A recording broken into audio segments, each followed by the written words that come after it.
الحمدللہ نحمدہ ونصلی علی رسولہ بسم اللہ الرحمن الرحیم۔ حضرت ابو امامہ رضی اللہ عنہ فرماتی ہیں کہ ایک عورت مردوں سے بے حیائی کی باتیں کیا کرتی تھی اور بہت بے باک اور بد کلام تھی۔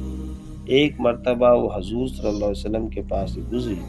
حضور صلی اللہ علیہ وسلم ایک اونچی جگہ پر بیٹھے ہوئے سرید کھا رہے تھے۔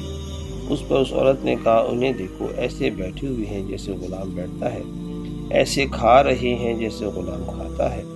یہ سن کر حضور صلی اللہ علیہ وسلم نے فرمایا، کون سا بندہ مجھ سے زیادہ بندگی اختیار کرنے والا ہے؟ پھر اس عورت نے کہا، یہ خود کھا رہے ہیں اور مجھے نہیں کھلا رہے۔